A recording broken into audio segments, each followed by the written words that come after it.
He was a homeless Navy SEAL veteran, and he had almost nothing left except an aging Chevrolet Tahoe, a faded backpack, and Ranger, the loyal German Shepherd who had survived war and loss beside him. Then, in the spring of 2019, Ethan Walker received impossible news. A woman he barely remembered had left him an old house on a remote island in Washington's San Juan Islands. But Ethan almost never reached it. During the final boat crossing, the hull struck submerged timber, and seawater began pouring in faster than they could pump it out. Forced into the freezing sea, Ethan tried to swim for shore until his injured shoulder failed and his strength disappeared. Then Ranger suddenly swam away, leaving Ethan alone in the water. Ethan thought his oldest friend had abandoned him until he saw the dog returning through the waves with something in his mouth.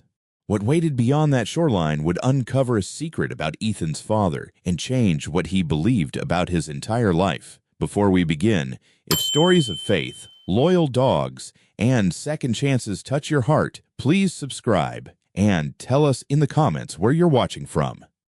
Spring sunlight washed the Washington coast in pale gold, and the air above Puget Sound smelled of salt, wet cedar, and the clean, cold promise of another day. At 42, Ethan Walker had stopped believing that a beautiful morning meant anything good was coming. He was a former U.S. Navy SEAL, 6'2" with broad shoulders that had begun to lose their old hardness, short dark brown hair touched with gray at the temples, a trimmed beard connected to his mustache, blue-gray eyes, weathered tanned skin, and a narrow scar cutting through his left eyebrow. He still moved like a man trained to notice exits before furniture, though an old injury sometimes made his left leg stiff after long hours sitting.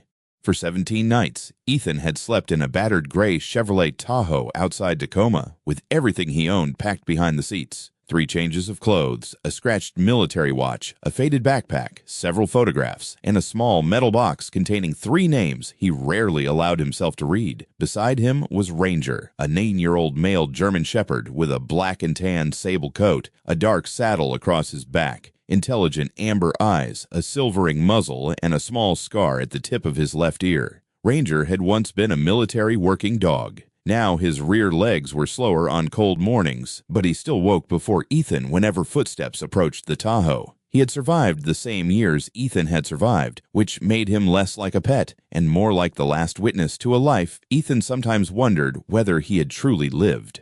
The names in the metal box were Daniel Cooper, Mark Lewis, and Andrew Hayes. Mark had been a broad-faced joker who could make exhausted men laugh with nothing more than an eyebrow. Andrew had been quiet, lean, and almost painfully patient, the kind of man who remembered everyone's children's birthdays. Daniel Cooper had been Ethan's closest friend, a tall, sandy-haired SEAL with a crooked grin, and the maddening habit of believing every terrible situation still contained a way home. During a mission years earlier, Daniel had been badly injured while helping the others withdraw. Ranger, young then and almost tireless, had gone back searching. He found Daniel. Ethan reached them afterward. It had not been enough. No one blamed Ethan. That had somehow made it worse. After leaving the Navy, Ethan tried to build an ordinary life. He found construction work, rented a modest apartment, and learned that Ranger considered every sofa purchased by Ethan to belong legally to Ranger. For several years, Ethan almost believed the past had loosened its grip. Then the company closed. Interviews went nowhere. Sleepless nights became longer. Savings vanished. Eventually, the landlord changed the locks after Ethan carried the last of his belongings downstairs himself. Ranger never left. One afternoon, Ethan realized he had enough money for either his own meal or dog food. He bought the dog food. Ranger ate half, looked at Ethan sitting empty-handed behind the steering wheel, then pushed the bowl toward him with his nose. Ethan laughed. "I'm not eating that, old man." Ranger pushed it again. Only after Ethan found a stale cracker in his jacket and ate it did Ranger return to his food. Ethan looked away before the dog could see his eyes. 2 days later, his phone rang. The caller was Michael Bennett, a 58-year-old attorney in Friday Harbor, a neat, narrow-faced man with silver beginning at his temples, rimless glasses, and the restrained manner of someone who had spent 30 years delivering news people were rarely prepared to hear. Michael told Ethan that a 79-year-old woman named Margaret Collins had died. Margaret had been a small, silver-haired widow known on the islands for keeping mostly to herself, speaking kindly but revealing little, and stubbornly refusing help long after age made climbing her own porch steps difficult. Ethan had no memory of meeting her, yet Margaret had left him an old wooden house and roughly 6 acres on a small, isolated island in the San Juan archipelago near Cattle Point. Ethan did not ask what the property was worth. "Can I sleep there?" Michael paused.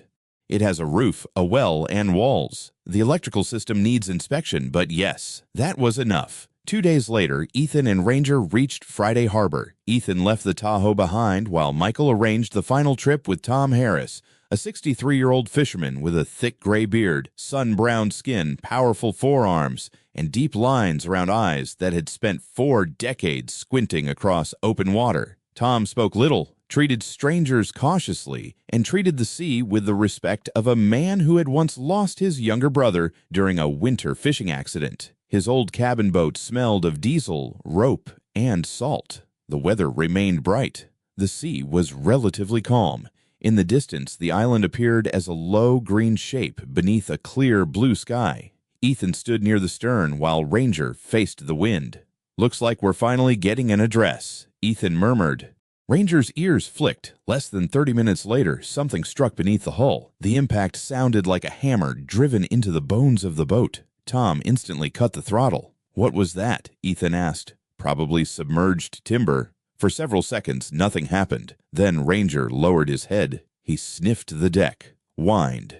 Ethan knew that sound. He pulled open the lower access panel. Cold seawater was pouring into the bilge. Tom switched on the pump while Ethan pressed canvas and rubber padding against the damaged section, but the water kept rising. The collision had opened part of the aging hull below the waterline. Within minutes, the pump was losing the race. Tom transmitted a distress call. Static swallowed half of it. Then the electrical system flickered. The engine died. The boat listed. Tom looked at Ethan, and Ethan saw the truth before the fisherman spoke.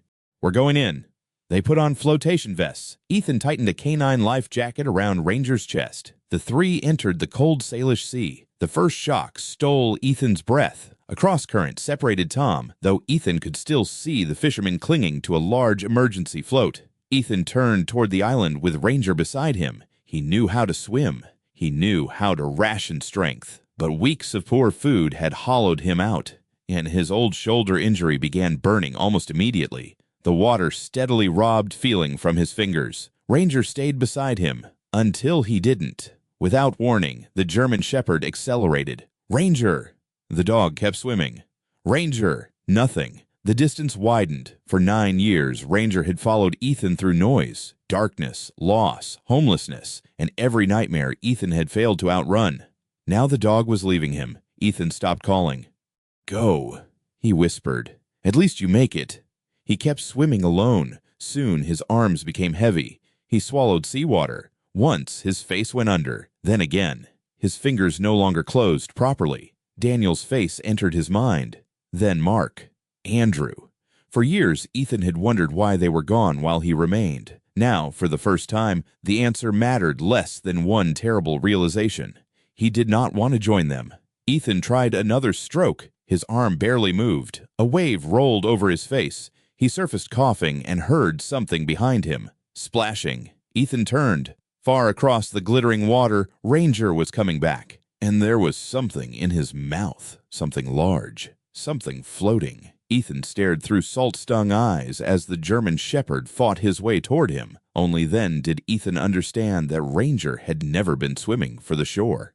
2 mornings after the accident, the water outside Friday Harbor was bright beneath a clear spring sky, almost offensively calm compared with the sea Ethan remembered swallowing. Michael Bennett had urged him to wait. The clinic physician had said the same thing after confirming mild hypothermia, a strained shoulder, bruised ribs, and nothing broken. Ethan listened for once. His body still felt as though the cold had settled somewhere inside his bones, and whenever he closed his eyes, he saw Ranger growing smaller across the water. The dog, meanwhile, seemed far less interested in trauma. Ranger slept heavily, ate twice his usual breakfast, and spent most of the morning occupying the warmest patch of sunlight near the clinic window, as if nearly drowning had merely been an inconvenient interruption.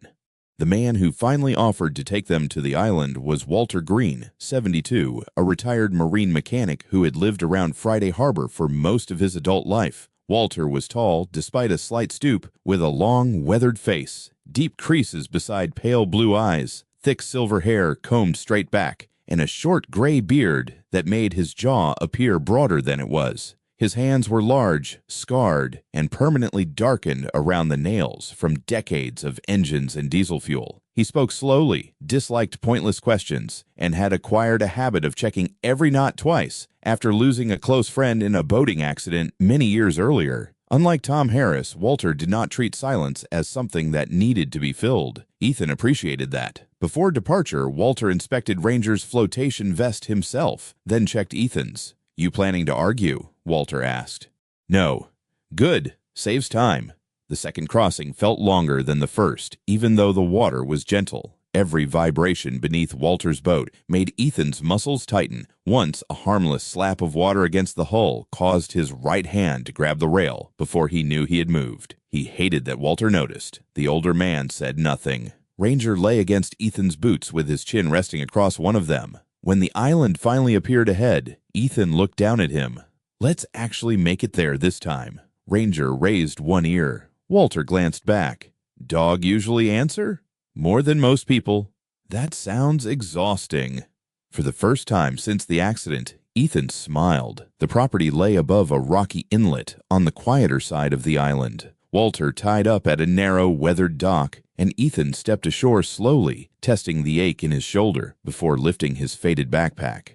Ranger went first, then stopped several yards ahead, and looked back until Ethan followed. A narrow path climbed through Douglas fir and madrone before opening onto 6 acres of sunlit grass, old apple trees, and a weathered 2-story house facing the Salish Sea. Ethan stopped walking. The house was not beautiful in any conventional sense. Its white paint had faded toward gray. Moss had taken hold along one edge of the roof. The porch leaned slightly toward the yard, and a detached shed behind the house looked as though a strong winter might finally convince it to collapse. But the windows were intact. The chimney stood straight. A hand pump beside the porch produced clear water after several stubborn strokes. Most importantly, no landlord waited beside the door. No notice was taped to the glass. No one asked whether Ethan could pay for another week. He stared at the house until Walter shifted beside him. "You all right?" Ethan nodded. "That's twice today you've lied badly." Ethan looked at him. Walter shrugged. "Not my business." That made Ethan like him. Michael had mailed the keys ahead. The front door opened reluctantly, releasing the smell of cedar, dust, old fabric, and rooms that had been closed too long. Inside were simple furnishings: a heavy kitchen table, faded curtains, an iron stove, bookshelves, a stone fireplace, and furniture that had long ago stopped trying to impress anyone. Ranger walked through every room before Ethan did. By the end of the first hour, the German Shepherd had chosen a sunny section of the porch, as though Margaret Collins had included it specifically in the will. Walter left them with groceries, a toolbox, and one instruction: if the weather turns, don't try crossing anywhere yourself. Ethan raised an eyebrow. Walter looked toward Ranger. "I'm telling him." He seemed smarter. Then he left. The first few days gave Ethan something he had not realized he missed: ordinary problems. A kitchen pipe leaked. The rear door refused to latch. One window rattled in the afternoon wind. The porch rail needed reinforcement. These were problems with measurements, screws, wood, and solutions. Ethan understood them. They did not ask why Daniel had died. They did not care why Ethan had spent 17 nights sleeping in a Tahoe. He worked until his shoulder complained. Ranger watched from the porch, occasionally getting up to follow Ethan from room to room, then collapsing somewhere inconvenient. On the second afternoon, Ethan found himself saying, "If you lie directly behind me while I'm carrying lumber, this becomes partly your fault." Ranger yawned. Ethan almost laughed. That night, he woke violently. In the dream, he was back in the sea. Ranger was swimming away. Ethan called once, twice, but the dog never turned around. Then the water closed over Ethan's face. He opened his eyes in darkness. For several seconds, he could not remember where he was. Then his hand touched fur. Ranger was asleep beside the mattress, warm and solid. Ethan rested his palm on the dog's ribs until he felt them rise. "Still here." The following morning, Ranger began behaving strangely near the end of the downstairs hallway. He sniffed around a broad walnut cabinet, then pushed his nose beneath its lower edge. Ethan ignored him. The next day, Ranger returned to the same spot. On the third morning, the dog scratched once against the floorboards, stopped, and looked at Ethan.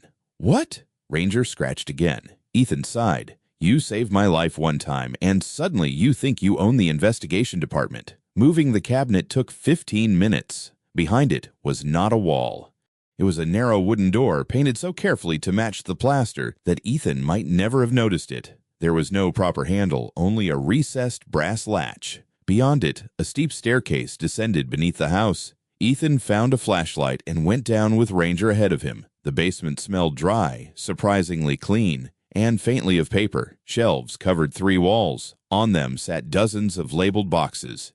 Ethan opened the nearest one. Inside were photographs, handwritten notes, old employment forms, train tickets, medical appointment cards, and letters. Different decades, different uniforms, different wars. Vietnam, the Gulf, Iraq, Afghanistan. Many of the men in the photographs stood on the very porch above Ethan's head. Some looked exhausted, some painfully thin, some were smiling. One box contained a card in Margaret's handwriting, for the men who needed somewhere to stop.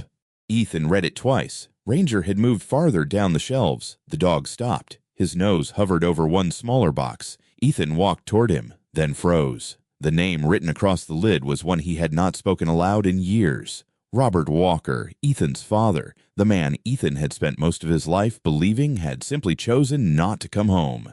Robert Walker had vanished from Ethan's childhood so completely that for years Ethan had found it easier to remember the sound of the front door closing than the man who had walked through it.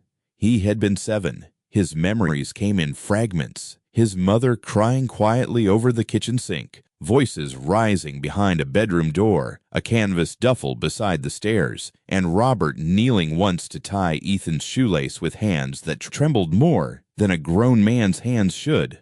By morning, the duffel was gone. So was Robert. Ethan's mother rarely spoke about him afterward, and a child eventually turns silence into whatever explanation hurts least. Ethan chose anger. Anger was cleaner than wondering why a father had not loved his son enough to return. Now, 35 years later, Ethan sat at Margaret Collins's kitchen table with Robert's box open before him. The first photograph made him stare. Robert was perhaps 35, a broad-shouldered American Army veteran with thick dark hair, a square jaw, deep-set gray eyes, and a heavy mustache fashionable decades earlier. Even smiling, he carried tension around his eyes. Ethan recognized it immediately. It was the expression of a man whose body had come home before the rest of him. Ethan had seen it in mirrors. According to Margaret's notes, Robert arrived on the island with $11, one canvas bag, and no permanent address. He had served overseas years before Ethan entered the military and had spent much of his civilian life drifting between temporary jobs. He repaired engines well, but rarely stayed anywhere long. Margaret described him as polite, stubborn, embarrassed by kindness, and incapable of accepting anything he had not earned. Ethan almost laughed.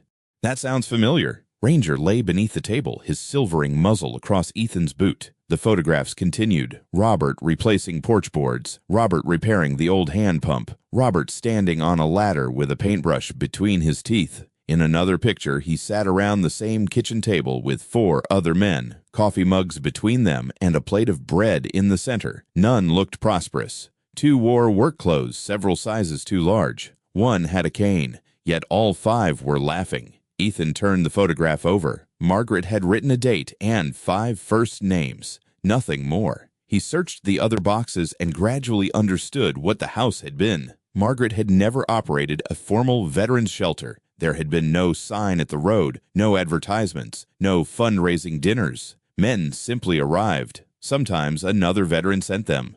Sometimes a church or fisherman knew someone who needed a temporary room. Margaret gave them clean sheets, food, and something useful to do. 1 repaired gutters. Another planted apple trees. Someone rebuilt the woodshed. A former mechanic restored an old generator. She apparently had one rule: nobody paid for yesterday. If they stayed, they helped with tomorrow. Ethan sat back. For weeks, homelessness had taught him to recognize the small humiliations invisible to everyone else. washing in public restrooms, pretending not to be hungry, choosing parking lots with enough light to feel safe, but not enough attention to be noticed. The thought of men arriving here carrying that same careful shame unsettled him more than he expected. Ranger lifted his head and placed his muzzle on Ethan's knee. "I'm fine." Ranger remained there. Ethan nudged him gently. "Nothing." "You've become extremely disrespectful since the ocean." The amber eyes stayed fixed on him. Ethan exhaled. "Fine. I'm not fine." Ranger settled again. At the bottom of Robert's box lay a bundle of envelopes tied with faded green string. Every envelope was sealed. None had stamps. The first read simply, "Ethan, age 8. The next, "For Ethan when he is 10. Then 12, 15, 18. Ethan stopped breathing normally. His father had written to him for years. He had simply never sent the letters. Ethan picked up the first envelope. His thumb slipped beneath the flap, then stopped. For 35 years, he had constructed his life around a dead certainty. Robert Walker had left because leaving was easier than staying. Opening that envelope meant allowing a dead man to challenge the story. Ethan put it down. Not today. The next morning, he carried one of Robert's photographs to Walter Green's workshop near the dock. Walter was bent over the open housing of an old marine engine when Ethan placed the picture on the bench. Walter looked at it. The wrench in his hand stopped. Ethan noticed. "You knew him." Walter removed his glasses slowly. "I did." "How well?" "Well enough to know he hated being photographed." Ethan looked again at Robert smiling beside Margaret. "Why was he here?" Walter wiped his hands on a cloth. "Same reason a lot of men came." "And what reason was that they'd run out of places where anybody expected them to get better?" Walter explained that Margaret had started opening the house to struggling veterans after her husband died. She never called what she did charity. She believed charity could sometimes make a proud man feel smaller, so she offered work instead. A broken fence, firewood to split, a roof to patch. Enough purpose to make breakfast worth getting up for. She didn't save people, Walter said. She gave them somewhere quiet enough to decide whether they wanted saving. Ethan looked toward the harbor. For an instant, he saw cold water instead of blue spring sunlight. He remembered Ranger disappearing toward shore, then coming back. "Did it work for my father?" Walter's expression changed. "Sometimes." Ethan turned sharply. "What happened to him?" Walter studied the photograph for several seconds. "You found his letters?" "Yes." "Read them?" "I asked you." "And I heard you." Anger rose quickly in Ethan. "I spent most of my life thinking that man walked away because he didn't want me." Walter did not retreat. "That's exactly why you shouldn't hear his story from me." "He's dead." "Yes." Walter pushed the photograph gently back across the workbench. "But he left words behind." Ethan returned to the house near sunset. Ranger met him halfway down the path, carrying a filthy tennis ball apparently excavated from somewhere beneath the porch. "Not now." Ranger dropped it at Ethan's feet. Ethan stepped around it. That night, he sat alone at Margaret's kitchen table. Robert's unopened letters rested before him. Outside, the Salish Sea reflected the last orange light of evening. Ranger slept beside Ethan's chair, one paw touching his boot. Ethan selected the envelope marked Ethan, age 8. This time he opened it. The paper inside had yellowed. His father's handwriting leaned heavily to the right. Ethan read the first line, then the second. By the third, his hand had begun to shake, because Robert Walker had not begun by asking his son to forgive him. He had begun with a warning. "Ethan, if I come home now, I'm afraid you will learn to fear me." For the next 6 nights, Ethan read his father's letters slowly, never more than 2 or 3 at a time, because 35 years of anger proved surprisingly heavy when unfolded 1 page at a time. Robert's first letters did not ask for forgiveness. They explained fear. He wrote about returning from military service, unable to recognize the man his family expected him to be. Ordinary noises startled him. He slept badly. Crowded rooms made him restless. Some mornings he sat in his truck for an hour because walking through his own front door felt harder than anything he could explain. He loved his wife and son, yet that love frightened him because they were the 2 people he was most capable of hurting if he lost control of the anger and panic he did not understand. One letter described the night Ethan remembered only as shouting behind a bedroom door. Robert had awakened from a nightmare, confused and terrified, knocking over a lamp before realizing where he was. 7-year-old Ethan appeared in the hallway. The boy had flinched when his father turned toward him. Robert wrote that he would never forget it, not because Ethan cried, because he did not. He simply stepped backward. That single step convinced Robert he needed to leave until he could become safe to live with again. Margaret Collins entered the story soon afterward. Her notes showed that Robert reached the island exhausted, ashamed, and nearly broke. Margaret never demanded his history. On his first morning, she placed a hammer beside his breakfast and told him the porch rail leaned to the west. Robert repaired it before lunch. For months, he rebuilt pieces of the property while trying to rebuild himself. He replaced rotten boards, repaired the hand pump, rebuilt sections of fencing, and restored the small shed behind the orchard. Margaret paid him occasionally, though Robert apparently argued about every dollar. Ethan discovered this through a note Margaret had tucked into one envelope. Robert refused payment again, hid $20 in his coat pocket. He returned it beneath my coffee cup. Infuriating man. Ethan laughed before he could stop himself. Ranger, sleeping nearby, opened one amber eye. Apparently, stubbornness is hereditary. The letters changed over time. Robert began describing plans. He wanted steady work. He wanted to save enough for a small apartment. He wanted to write Ethan properly instead of filling envelopes he was too ashamed to send. Most of all, he wanted to return only when he could promise his son that disappearing would never happen again. Then came Alaska. A fishing company operating out of Kodiak needed seasonal deckhands and mechanics. Robert knew marine engines and believed several months of hard work could give him enough money to restart his life. Margaret tried to convince him to stay. He went anyway. The next document was not a letter. It was a photocopied accident report. During rough weather, equipment shifted violently across the deck of the fishing vessel. Robert was struck and thrown against steel rigging. He survived with severe injuries to his hip, lower back, and chest. After weeks of hospitalization, he could walk again, but never without pain. The man who had gone north expecting to return stronger came back diminished. His handwriting changed afterward. The confident rightward slant became uneven. Some sentences stopped midway. The plans disappeared. One letter was addressed to Ethan on his 15th birthday. Robert wrote that he had purchased a card 3 times and thrown each one away. He could no longer decide what was crueler, remaining silent or appearing unexpectedly in the life of a son who might have already learned to live without him.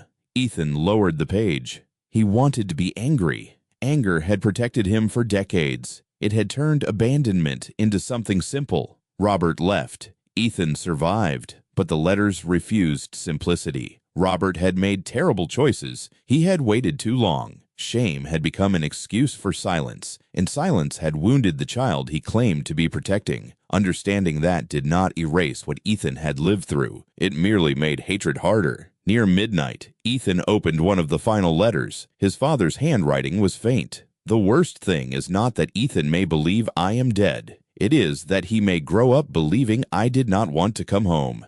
Ethan stopped reading. Ranger immediately lifted his head. Don't. The dog stood anyway and walked over. Ethan rubbed both hands across his face.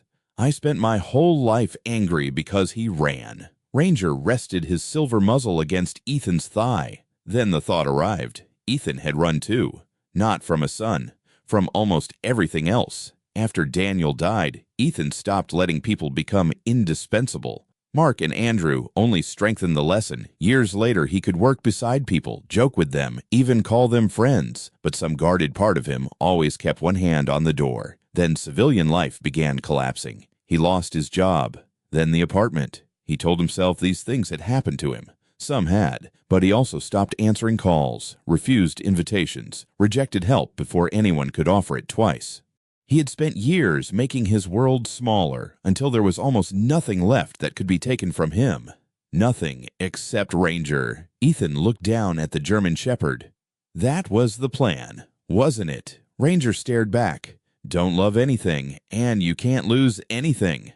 Ranger leaned harder against his leg. Ethan swallowed. Worked great. The next afternoon, Ethan searched through a smaller envelope at the bottom of Robert's box and found another photograph. Robert stood in the yard outside Margaret's house beside the old apple trees. He looked thinner than in the earlier photographs. One hand rested on a cane. His mustache had begun turning gray. But he was laughing, not smiling for the camera, laughing. His head was tilted back, mouth open, eyes nearly closed. Ethan turned the photograph over. Margaret had written 5 words. He finally laughed today. Ethan carried the photograph outside. Spring sunlight warmed the porch. Beyond the grass, the Salish Sea shone between the trees. He tried to imagine Robert standing there decades earlier, carrying pain Ethan would later inherit, without understanding where it came from. Something bumped Ethan's boot. He looked down. Ranger had discovered an old red rubber ball somewhere near the shed. No. Ranger pushed it closer. Not today. Another push. Ethan stared at him. You almost drowned 3 days ago. Shouldn't you have developed some dignity? Ranger's tail moved once. Ethan picked up the ball. One throw. He tossed it across the grass. Ranger bounded after it with far more enthusiasm than his 9-year-old legs should have allowed, caught it badly, stumbled, recovered, and returned looking absurdly pleased with himself. Ethan laughed. The sound surprised him. He looked at the photograph still held in his other hand. Robert was laughing beneath the same sky, in almost the same place. For a moment, Ethan felt something inside him loosen. Not forgiveness. Not yet. Something smaller. The possibility of it. Then Ranger dropped the ball at his feet again. Ethan looked down. One more. And for the first time in decades, Ethan wondered whether understanding his father did not require forgetting what Robert had done. Perhaps it only required accepting that broken men could love people badly and still love them completely. By early May, the old house had begun to sound less like an abandoned building and more like a place where someone intended to wake up tomorrow. Ethan repaired the porch railing his father had once worked on, replaced 2 rotten window frames, cleared blackberry vines from the shed, and coaxed the old plumbing into behaving with a combination of patience and language Margaret Collins probably would not have approved of. Walter Green helped him find small repair jobs around the island, replacing deck boards for an elderly couple, fixing a leaking shed roof, rebuilding a garden gate. Michael Bennett handled the remaining estate paperwork and made sure Ethan understood that once probate was completed, no landlord or bank was waiting to take the house from him. For the first time in months, Ethan had money in his wallet, groceries that did not come from a convenience store, and an address he could write on a form without lying. The change should have made him feel secure. Instead, Ethan began noticing Ranger. At first, it was nothing dramatic. The 9-year-old German Shepherd took longer to rise after sleeping. He hesitated before climbing the porch steps. When Ethan threw the battered red ball, Ranger still chased it, but the explosive speed of his younger years had become an enthusiastic trot. Twice his rear paws slipped on the polished hallway floor. Ethan invented explanations. The sea, the cold water, too much activity, a pulled muscle, anything except age. Ranger had been young when Daniel Cooper was still alive. He had known Mark Lewis and Andrew Hayes. He had slept beside Ethan through deployments, civilian apartments, cheap motel rooms, and 17 nights inside the Tahoe. Every other living bridge to that part of Ethan's life had disappeared. Ranger remained. Ethan had spent decades learning that remaining was temporary. One afternoon, Walter noticed the dog struggling briefly after lying on the porch. Getting stiff, he said. He's fine. Walter looked at Ethan, then at Ranger. I was talking about the dog.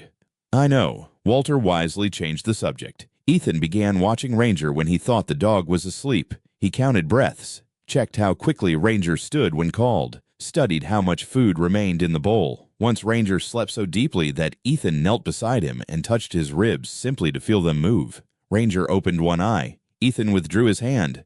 Just checking the floor. The dog closed his eye again. Don't judge me. Several nights later, Ethan woke to scratching. Not the sound Ranger made when he wanted outside. This was frantic and uneven. Ethan came out of the bedroom and found Ranger on the hallway floor. His front legs were planted, but his hindquarters kept slipping whenever he tried to rise. Ranger, the dog tried again. His rear paws scraped uselessly against the wood. Ethan dropped beside him. Easy. Ranger struggled harder. Hey, stop.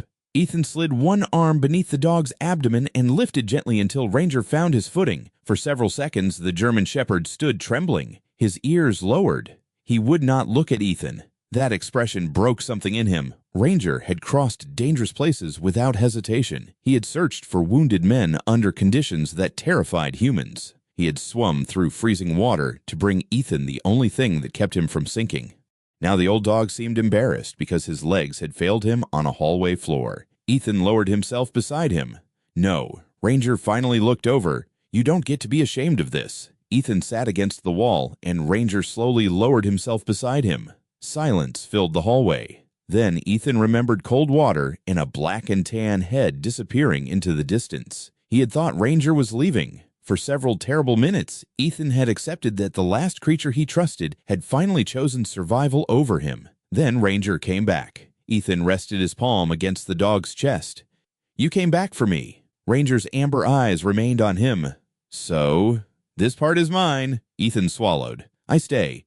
He slept on the floor beside Ranger until sunrise. The next morning, Walter took them across to a veterinary clinic near Friday Harbor. Dr.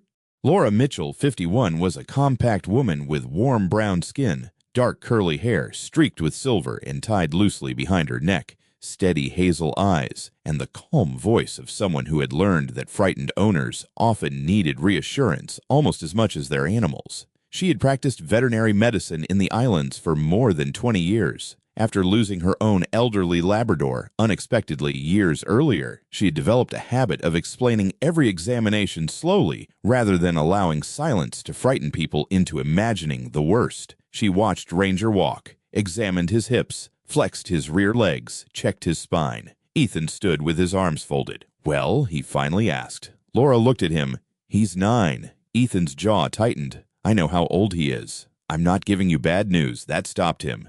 Ranger had age-related arthritis, worsened by weeks confined inside the Tahoe and likely aggravated by the cold water ordeal. He also had lingering muscular strain. His heart sounded good. His neurological responses were normal. His appetite and weight were acceptable. He needs medication, controlled exercise, better traction on smooth floors, and fewer heroic swimming expeditions, Laura said. Ethan stared at her. That's it. That's enough. He's not. Ethan could not finish. Laura's expression softened. No, Ranger is not dying today. Ethan laughed. It escaped so suddenly that Laura raised an eyebrow. Something funny. Ethan rubbed his face. First time I've ever been happy to hear someone tell me my best friend is getting old. Laura smiled. Ranger leaned against Ethan's leg. On the trip home, Ethan bought 2 inexpensive rubber-backed runners for the hallway. Then he built something, not another repair. Something new. Using cedar boards left in Margaret's shed, Ethan constructed a low ramp beside the porch steps. He measured the incline twice, added cross strips for traction, sanded every edge, and reinforced the sides. Ranger watched from the grass. When Ethan finished, he pointed. Inspection. Ranger approached suspiciously. He put one paw on the ramp, then another. Slowly he walked up. At the top, Ethan crouched and rubbed the fur behind his ears. There. Ranger licked his chin. Ethan pushed his muzzle away, laughing. The porch rail needed another coat of paint. The shed roof still leaked. Half the orchard remained buried beneath weeds. But Ethan looked at the ramp and understood why it felt different from everything else he had repaired. The house had needed the windows. It had needed the plumbing. It had needed the roof. The ramp existed because Ranger needed it. For years, Ethan had avoided building anything he could not bear to lose. Now, without noticing when it happened, he had begun building a life around something he loved enough to be afraid of losing. And for the first time, the fear did not make him want to run. By late May, Ethan had stopped asking which parts of the house belonged to Margaret's past and begun wondering which parts might belong to his future. The question came to him while repairing an old writing desk in the small room overlooking the orchard. The desk was walnut, scarred by decades of cups, elbows, ink, and sunlight. One drawer had begun sticking, and Ethan turned it upside down on a blanket to repair the warped runner. Something beneath the drawer caught his eye. A thin envelope had been fixed against the underside with 2 yellowed strips of cloth tape. His name was written across it. Ethan Walker. He did not recognize the handwriting at first. Then he remembered the labels on the boxes downstairs. Margaret. Ranger was sleeping near the window, his 9-year-old body stretched across one of the rubber-backed runners Ethan had bought after the veterinary visit. At the sound of paper tearing, the German Shepherd raised his silvering muzzle. Apparently, this house still has opinions. Ethan said. Ranger sighed and lowered his head again. Ethan opened the letter. Margaret began without ceremony. Dear Ethan, if you are reading this, then you found Robert's box before you found this letter. That was intentional. Ethan sat down. Margaret had known exactly who he was. Robert had told her. Not immediately. During his first months at the house, Robert spoke about Ethan rarely because saying his son's name apparently brought more pain than speaking about the war. Later, he began writing letters. Margaret watched the pile grow. She repeatedly encouraged him to mail them. Robert never did. Years passed. After the Alaska accident, Robert returned to Washington physically diminished and carrying even more shame. He continued drifting between temporary work and periods of isolation, but he always returned to Margaret's house when life became too difficult. In his final years, declining health finally forced him to admit something he had spent decades avoiding. There might never be a perfect moment to repair what he had broken. By then, Robert believed appearing in Ethan's life would serve himself more than his son. Ethan stopped reading. That was convenient, he muttered. The anger came quickly. A dead man could explain anything. Robert could have called, written, knocked on a door. Ethan had been a child waiting for someone who never came. Understanding fear did not erase responsibility. Margaret seemed almost to anticipate the accusation. Do not mistake my affection for your father as an argument that he was right. Robert made choices that hurt you. Fear can explain a decision without excusing it. I told him so more than once. Ethan stared at that sentence, then continued. Before Robert died, he entrusted Margaret with the box containing his photographs and unsent letters. He did not ask her to deliver them immediately. He asked only that she keep them somewhere safe until she believed Ethan should receive them. Margaret waited. At first, she knew almost nothing about Robert's son beyond a name and childhood photographs. Then she began following Ethan's life from a distance. She learned that he had joined the Navy. Years later, she learned that he had become a Navy SEAL. News reached her through veterans Robert had known, old acquaintances, and occasional public notices. Margaret never contacted Ethan. She believed introducing herself merely because she had known his estranged father would reopen a wound she had no right to touch. Then Ethan left military service.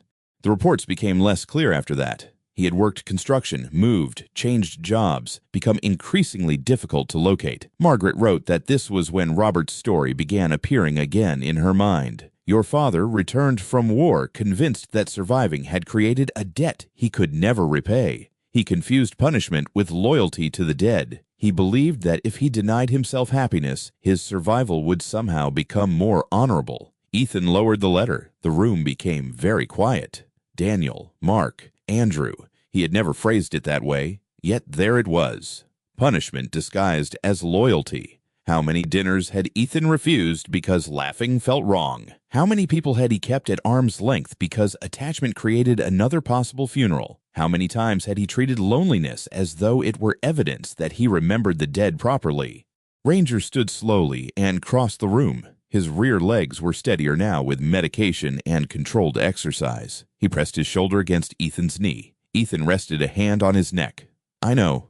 Margaret's letter continued. She eventually learned enough to understand that Ethan's civilian life was unraveling. She did not know every detail. She did not know he would become homeless. But she recognized the direction. It frightened her, not because Ethan resembled Robert physically, because he was beginning to disappear in the same way. Robert had withdrawn from people until nobody knew how to reach him. Ethan was doing the same, so Margaret changed her will. The house would go to Ethan, not because he was her closest relative. He was not. Not because the property would make him wealthy. It would not. She chose Ethan because decades earlier the house had given Robert something he had been unable to find elsewhere, enough stillness to stop running. Margaret hoped his son might find the same thing. Ethan reached the final paragraph. Your father came here believing his life was over. I hope you discover what he eventually did, that surviving is not the same as living, but it can be the beginning of it. Ethan read it again, then once more. Ranger lowered himself across Ethan's boots. For years, Ethan had carried one question from funeral to funeral, and then into civilian life.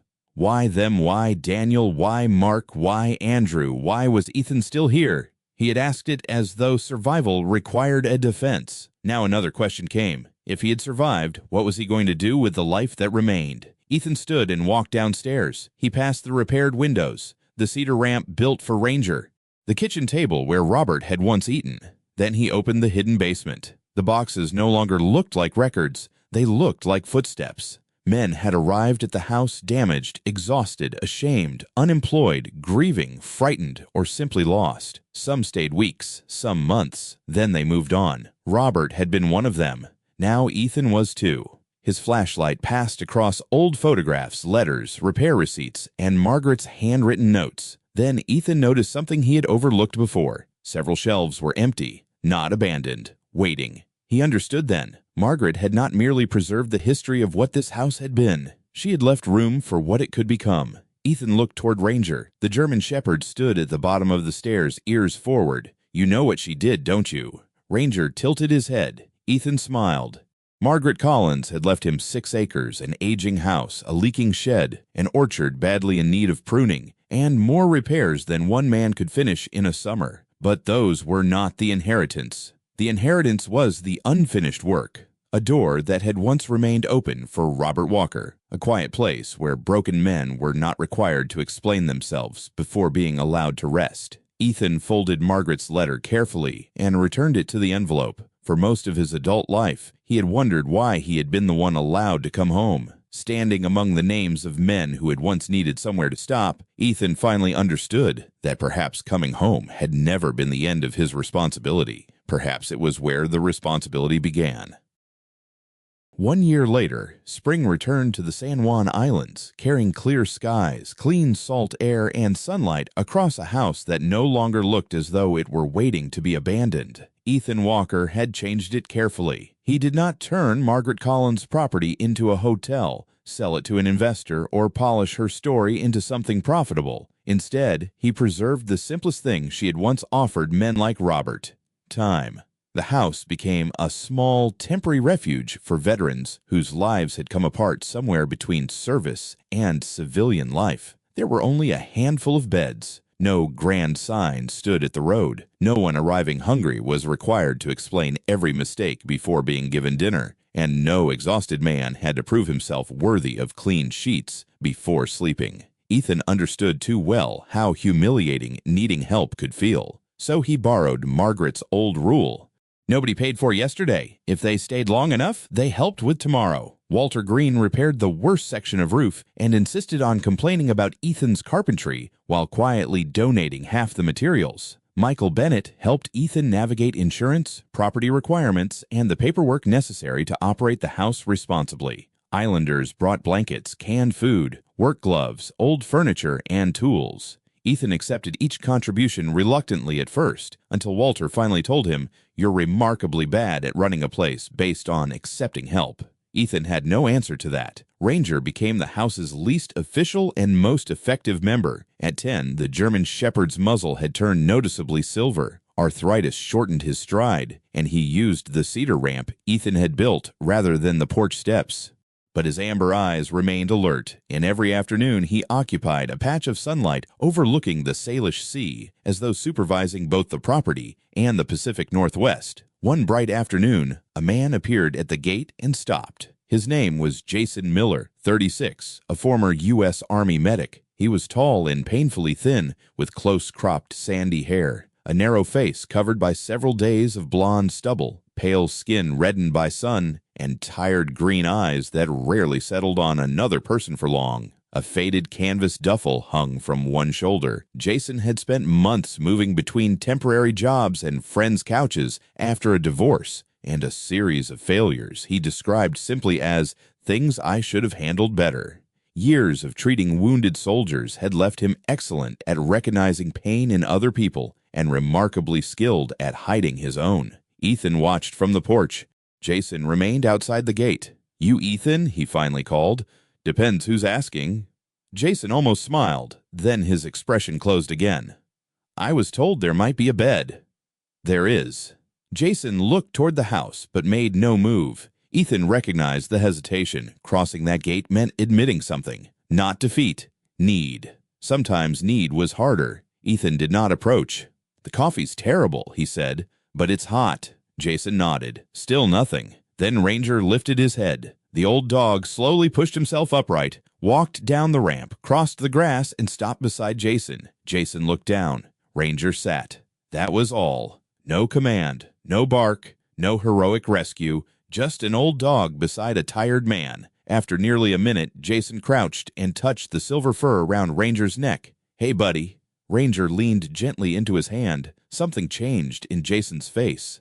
He wiped quickly beneath one eye as though irritated by the wind. Then Ranger stood, turned toward the house, walked several steps, and looked back. Jason followed. Ethan watched them come up the path. As Ranger reached the ramp, Ethan shook his head. Still working Ranger's tail moved once. Jason looked confused. Long story. That evening, Ethan gave him the room overlooking the orchard. Nothing miraculous happened. Jason did not become healed because he crossed a threshold. He ate 2 bowls of stew, showered, and slept nearly 12 hours. The following morning, he repaired a loose kitchen cabinet without being asked. Ethan decided Margaret would have approved. In the study, Ethan kept 3 military identification tags in a small wooden tray. Daniel Cooper, Mark Lewis, Andrew Hayes. Beside them stood the photograph of Robert laughing outside the house. Once, Ethan had kept reminders of the dead like evidence against himself. Now he kept them differently. Daniel was not a reason Ethan had to remain miserable. Mark was not a debt Ethan could repay by refusing happiness. Andrew was not honored by Ethan making his own life smaller. And Robert was no longer simply the father who left. He was a complicated man who loved badly, failed painfully, tried too late, and still left behind something Ethan could choose to continue. On the fireplace mantel rested another object, a short, weathered piece of driftwood. Weeks after the boating accident, part of the floating branch Ranger had dragged toward Ethan had washed into a sheltered section of shoreline and was later found by Walter. Ethan cut a small section, cleaned it, and kept it. Visitors occasionally asked whether it had saved his life. Ethan always gave the same answer: no. Wood floats. Then he would glance at Ranger. He came back. Late one afternoon, Ethan sat on the porch while the sea stretched blue and impossibly calm before him. Ranger slept against his boot. Ethan rubbed the silver fur around the dog's muzzle. "I still owe you 1 life." Ranger did not open his eyes. Ethan smiled. "Fine.